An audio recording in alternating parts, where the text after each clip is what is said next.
C'est important le numérique et l'enjeu est important aujourd'hui, M. Caner?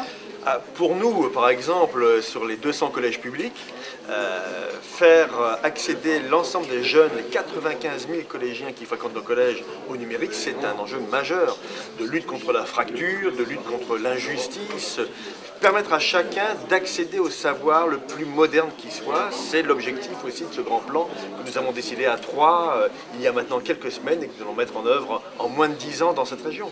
Alors à Troyes, ça veut dire qu'il n'y a pas forcément besoin d'une loi pour que vous puissiez vous rencontrer et travailler en synergie, président Dupilet? La meilleure preuve, c'est qu'on a décidé, alors que la loi, elle prévoyait simplement la couverture par les sociétés privées, et nous avons décidé, nous, de pallier à toutes les carences qui s'étaient faites jour, en particulier dans le département du Pas-de-Calais, où vous avez 750 communes rurales qui n'auraient pas été couvertes.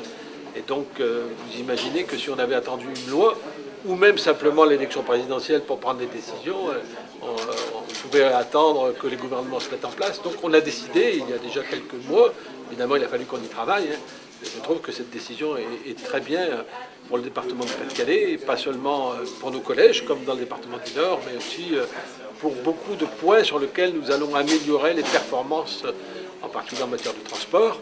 Puis c'est aussi important pour ceux qui sont chargés de faire des routes, parce que ça nous permet, chaque fois que nous réparons, que nous faisons une route nouvelle, de passer les câbles qui vont permettre justement la couverture. Et donc, ce que vous faites aujourd'hui, vous pensez que c'est un laboratoire pour demain, pour la France, une possibilité de prendre exemple de ce qu'on fait sur les territoires? Nous le faisons pour nous, comme viennent de le dire les deux présidents. Il y a 2 jours, on parlait de l'enfer du Nord, des pavés, de Paris-Roubaix. On avait rendez-vous de manière passionnée avec le Nord d'hier. Et puis à Bollard, à l'habitant, on chante au Nord, il y avait le charbon, au Nord, il y avait les corons. Nous considérons qu'au Nord, il y a le numérique, au Nord, il y a le TGV, au Nord, il y a la modernité. Et que cette modernité, elle doit être partagée par tous les habitants et tous les territoires du Nord-Pas-de-Calais. C'est pour ça qu'on vient en Artois le dire et le dire avec conviction.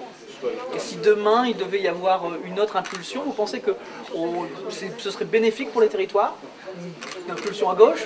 Oui, bien sûr. Si demain la décentralisation voulue par François Hollande, et je pense par tous les élus de gauche, se met en mouvement pour le Nord-Pas-de-Calais, c'est un véritable ballon d'oxygène qui va être à l'ordre de nos ambitions. Avec un président qui aujourd'hui est un peu un père fouettard, qui nous montre du doigt en permanence, qui nous dit mais vous êtes dispendieux, vous êtes presque irresponsable. Nous montrons aujourd'hui que nous sommes des collectivités vertueuses au service du plus grand nombre. Et là, nous avons une conception de la décentralisation qui est extrêmement différente de celle que porte aujourd'hui le pouvoir politique en place. L'acte 3 de décentralisation, c'est pour demain? Ouais. Oui, nous avons choisi de nous engager alors que c'est difficile. Vous imaginez que tout changement ne pourra être que bonheur. Et donc par conséquent, nous espérons ce bonheur. Merci. Merci.